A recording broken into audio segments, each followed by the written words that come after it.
Bismillahirrahmanirrahim. Assalamualaikum warahmatullahi taala wabarakatuh. Selamat datang ke channel CJJFX, channel yang membuat analisa untuk forex. Jadi untuk video kali ini saya akan membuat video untuk pembelajaran bagaimana nak kecikkan zone. Kecikkan zone memandangkan ada soalan daripada PIS yang bertanya bagaimana nak kecikkan zone. Okey, sebelum kita teruskan video ini, jangan lupa tekan butang like dan juga subscribe bagi mereka yang belum subscribe. Bagi mereka yang sudah subscribe, terima kasih banyak-banyak ya. Jadi hari ini kita akan belajar bagaimana nak mengecikkan zone. Jadi sebelum kita nak belajar mengecikkan zone, kita kena tahu kenapa kita kecikkan zone. Itu antara sebab kenapa. Kita kena faham kenapa kita nak kecikkan zone. Kalau kita nak kecikkan saja, buat apa kan? Jadi kita kena tahu sebabnya.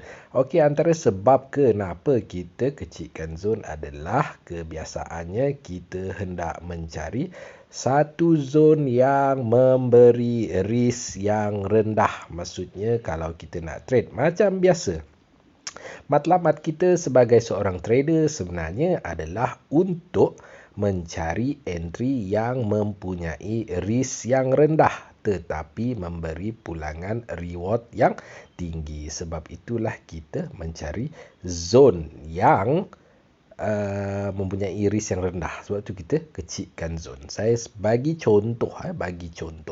Okey, baik. Sekarang ini kita ada satu zone di bawah ini. Contoh. Okey, kat bawah ini ataupun kat sini ataupun kat sini lah ya. Ataupun kat sini kita ambil macam mana? Kat sini lah ya. Kat sini lah. Okey, walaupun kat sini kalau anda tengok sekarang ni kalau kita entry kat sana, okey, dapat harga akar kat sini kan. Memang dapat akar lah. Paling akar sekali kat bawah tu. Tetapi kalau kita buat zone, contohnya zone yang saya selalu ajar iaitu zone SNR. Zone dia kita ambil bahagian shadow. Shadow dia terlalu besar. Adapun sebenarnya kita boleh tandakan di sini sahaja sebenarnya. Jadi zone dia kan kecil kan. Cuma kalau di H4, walaupun sebesar ini, sebenarnya dia pun besar juga. Okey. Tapi ini tak besar lah untuk contoh yang sekarang ini yang saya tunjuk tak besar. Tak besar. Di mana hanyalah berapa? 8 pip saja. Jadi 8 pip tak besar lah. Kalau yang kecil-kecil macam ni, tak perlulah kita nak kecikkan zone. Okey. Baik. Jadi kita ambil contoh zon-zon yang besar. Sebagai contoh dekat sini. Okey, kita tengok price turun. Okey. Price membuat penurunan di area sini. Contoh, jangan kita tengok yang sekarang ni. Kita tengok yang sinilah. Jadi untuk pembelajaran. Okey, baik. Sekarang ni kita tengok price naik ke atas dan dia buat penurunan dan naik semula sampai sini. Sini belum wujud lagi. Anggap saja si S panjang ini belum wujud lagi. Okey. Baik, jadi kita ada dia telah membuat support di area bawah ini.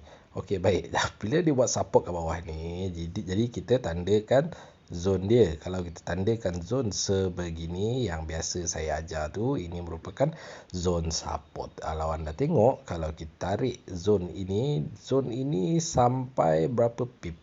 Sampai 40 pip. Jadi zone dia terlalu besar. Jadi bagaimana kita nak kecikkan zone? Jadi inilah sebab utama pembelajaran video untuk hari ini, untuk kali ini, iaitu bagaimana nak kecikkan zone. Jadi kita turunkan TF. Senang. Okey.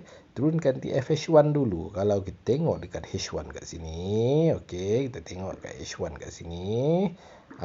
Nampak tak ada support kat sini kan? Ada support kat sini yang paling terbawah di dalam zone H4 yang kita buat tadi. Jadi kita kecilkan, maksudnya zone support jadi semakin ke bawah sini.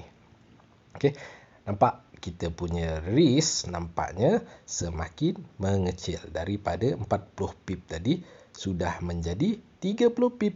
Begitu cara kita nak kecikkan zone. Jadi kita turunkan kita punya TF. Kalau 30 pip rasa masih lagi besar kan? Kalau rasa 30 pip masih besar lah cikgu, okey. Jadi kita boleh turunkan lagi TF. Cuba tengok di M30. Tengok di M30. Kalau tengok di M30, dia punya support lagi bawah kat bawah ni. Lagi bawah kat bawah ni, tengok. Jadi kita kecilkan lagi kat sini.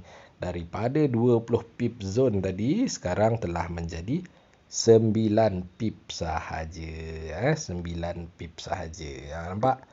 Dia jadi semakin kecil kita punya zone. Dan alhamdulillah kebetulan untuk kes ini price ambil semula dekat support dan naik ke atas dengan risiko yang kecil tetapi reward yang besar kan. Begitulah, tapi janganlah terlalu kecil sangat, bagilah price ni bernafas juga. Okey, tapi kan cikgu, kalau kita boleh kecilkan lagi, kenapa tak kecilkan lagi? Boleh saja, boleh saja, tak ada masalah. Kita kecilkan lagi, turunkan lagi dekat M15. Dekat M15 kita tengok support dia lagi bawah. Lagi bawah, lagi kecil. Ni lagilah 4 pip sahaja. Dan price kebetulan memang rezeki dia ambil betul-betul kat hujung saja, kat support kan. Risk saja 4 pip. Ini pergi entah berapa pip ni. Tengok. Sampai 100 pip lebih. Ini barulah legend kan. Ini barulah legend. Legendary kan.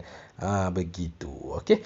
Baik. Jadi saya rasa begitu caranya untuk kita kecilkan zone. Saya harap anda faham. Kepada tuan badan yang bertanya, iaitu Peace Official nama dia.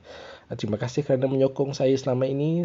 Semoga video untuk kali ini menjawab persoalan iaitu bagaimana nak kecilkan zone. Caranya mudah saja, kita turunkan TF. Jadi sekarang ini saya bagi contoh untuk kira macam quick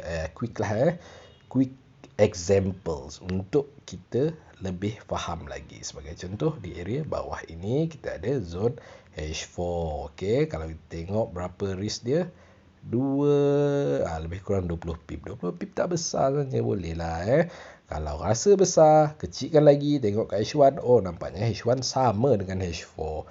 Kalau dia sama macam ni, itu petanda kukuh bahawa support tu memang kuat lah. Okey, kalau rasa besar tadi, turunkan lagi dekat M30. M30 di zone yang sama juga. Okey, kalau rasa besar lagi, maksudnya kita punya misi tadi nak kecilkan zone, tapi nampak gayanya belum kecil lagi kan. Okey, jadi kita kecilkan lagi tadi dekat M30. M15 kita tengok bagaimana support kat mana. Tengok dekat M15 kita punya support paling terbawah adalah di area bawah ini. Jadi kita boleh kecilkan zone lagi daripada 20 pip menjadi 9 pip sahaja. Boleh kecilkan lagi cikgu? Boleh saja tukar kepada M5. Tukar kepada M5. M5 bawah lagi. Sini makin bawah, makinlah dia punya risk makinlah kecil. Sekarang ni tadi 9 pip, sekarang dah berapa pip dah ni?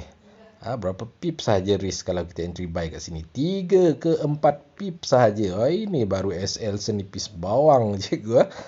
Begitu. Okey, 3 pip masih besar lagi, tak ada masalah, tukar kepada M1. Mari kita tengok kat M1 adakah sama. Okey, nampaknya dekat M1 support dia sama dengan M5. Jadi itulah yang paling terkecil. Okey, saya harap video ini bermanfaat untuk anda semua. Cara-cara untuk mengecilkan zone. Sekiranya anda belajar sesuatu daripada video ini, mohon like dan juga subscribe bagi mereka yang belum subscribe. Bagi mereka yang sudah subscribe, terima kasih banyak-banyak. Saya CJJFX mundur diri.